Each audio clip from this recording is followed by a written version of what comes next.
Pak Eda Stephen Lalung itu kan, Pak Eda Stephen Lalung itu, saya udah fit call, katanya memang mau kesini, mau minta untuk berkontribusi untuk memperbaiki nama Dayak agar tidak dipandang menyeramkan, agar tidak dipandang menakutkan kayak gitu niatnya. Tapi di blundernya kan seolah-olah, pesulap merah mau digerebek sama suku Dayak, pesulap merah mau didatengin warga Dayak.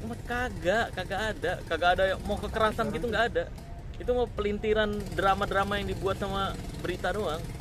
Aslinya mah enggak.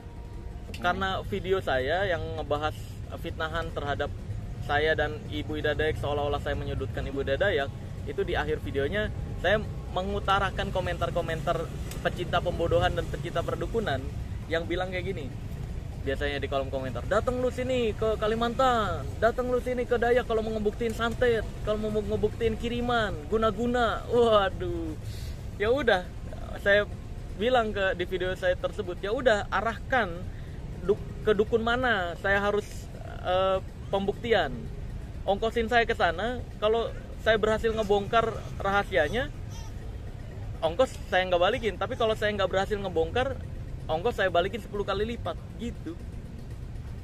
Nah, potongan video yang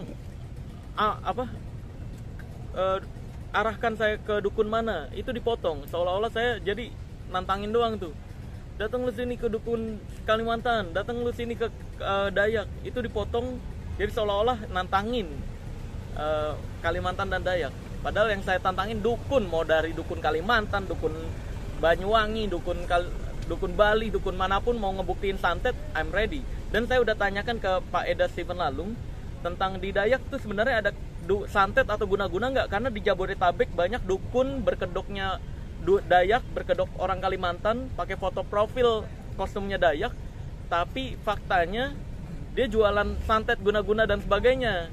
Dan banyak yang ketipu terhadap dukun-dukun online kayak gitu yang biasa tersebar di media sosial. Dan menurut pengakuan dari Pak Eda Stephen Lalung, dia mengatakan ya di Dayak nggak ada tuh guna-guna kayak gitu, karena kebanyakan orang Dayak mempelajarinya pengobatan tradisional, nggak ada ilmu untuk menyakiti orang gitu. Jadi kan ini parah banget. Framing yang dibuat sama dukun-dukun ini berkedoknya Dayak dan Kalimantan, ini dapat mencemarkan nama baik Dayak dan Kalimantan kalau kayak gitu. Makanya saya berusaha memperbaiki itu loh, biar Jabodetabek ini masyarakatnya nggak ada yang takut ketika ngelihat warga Dayak, ketika ngelihat warga Kalimantan pakai pakaian adat, nggak ada yang takut, karena ya bye-bye aja mereka, diajak ngobrolnya asik, lembut bahasanya. Kalau Ibu Ida Dayak jualan pengobatan ahli patah tulangnya sebenarnya. Ada embel-embel Dayaknya gitu. Iya, karena dia pakai kostum ya, Dayak kan, betul. ya nggak masalah, ya nggak apa-apa, karena kayak dulu Haji Naim juga pakai nama Haji untuk pengobatannya. Haji Naim pengobatan ahli patah tulang yang sama persis sama kayak Ibu Ida Dayak, dan pakai nama Haji, nggak apa-apa. Mau dia pakai, kalau agamis ya agamis, kalau suku atau adat ya suku atau adat gitu. Dan yang dijual sama Ibu Ida Dayak sebenarnya kan, kalau yang sekarang viral itu kan pengobatan ahli patah tulangnya, dan itu masih masuk ke medis juga, dan tulang memang bisa benar menyembuhkan dirinya sendiri, tinggal bagaimana posisiinnya aja gitu. Tapi jadi ya paling yang saya mirisin adalah hoax-hoax yang beredar tentang Ibu Ida Dayak ini, kayak dapat penghargaan dari Pak Jokowi, terus ada lagi berita tentang Ibu Ida Dayak menyembuhkan mau menyembuhkan anak Raja Salman atau keluarga Raja Salman yang udah 17 tahun nggak bisa berdiri, itu hoax juga. Ibu Ida Dayak bisa menghidupkan orang mati, itu hoax juga. Itu banyak loh, kasihan Ibu Ida Dayaknya loh guys. Orang-orang bayangin loh, keluarganya kalau ada yang percaya berita kayak gitu, keluarganya ada yang meninggal, ngebawa-bawa nyari Ibu Ida Dayak sampai rame-rame kayak gitu kan. Yang bukan keahlian Ibu Ida Dayak kan jadi dimintai pertanggungjawaban ke Ibu Ida Dayak. Ini kasihan loh, berita-berita hoax kayak gini, ini kacau. Akhirnya terjadilah tuh yang kemarin di Kostrad ya, yang sampai rame banget orang kayak gitu. Itu bahayanya adalah akibat melebih-lebihkan sesuatu hal yang sebenarnya ya standar-standar aja gitu. Kayak dapat penghargaan dari Jokowi kan seolah-olah, wih ini paling hebat nih gitu. Padahal nggak ada Pak Jokowi ngasih penghargaan ke Ibu Ida Dayak. Itu lagi-lagi isi beritanya foto-foto kepalanya diedit Ibu Ida Dayak seolah-olah satu meja sama Pak Jokowi.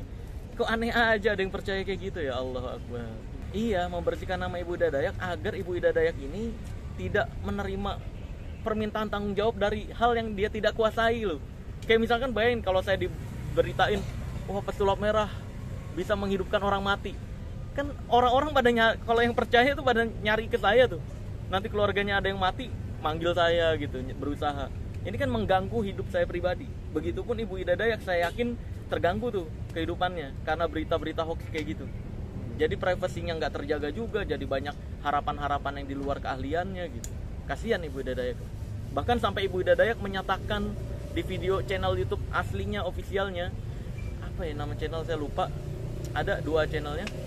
Dia sampai menyatakan saya itu manusia biasa, saya itu bukan malaikat, berikhtiar boleh tapi jangan mengharapkan kesembuhan dari manusia, kesembuhan itu dari Allah Azza wa Jalla. Dia nyampe bilang kayak gitu kan, kasihan berarti itu. Saking banyaknya orang yang berharap kesembuhan di luar keahliannya dia, yaitu patah tulang, kan kasihan. Jadi hati-hatilah berita hoax kayak gini, jangan gampang dipercaya guys, bahaya.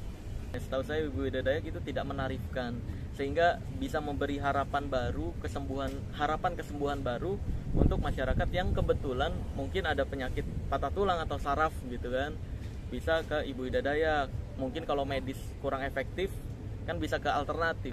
Harapan untuk masyarakat ya, ketika melihat berita-berita di video-video pendek yang isinya gambar-gambar doang, diselipkan narasi-narasi, si A ngomong B, si C ngomong D, itu jangan gampang dipercaya kalau nggak ada bukti beneran dia yang ngomong gitu ya. Terus kalau misalkan ada video nih yang di-cut padahal ada menitnya, ya kamu cari tahu dulu, analisis dulu, bener nggak ngomongnya kayak gitu, bener nggak konteks pembahasannya lagi ke arah situ, kan ada menitnya tuh. Di channel saya juga udah kasih menit, tinggal lihat menit keberapa, tonton sampai akhir, konteksnya pembicaranya lagi kemana gitu, biar nggak gampang diadu domba nih. Masyarakat Indonesia belakangan ini gampang banget diadu domba.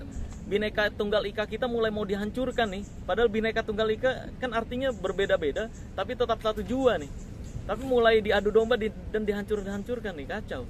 Jadi malah melebar kemana-mana gitu. Jadi jangan gampang diadu domba lah next time.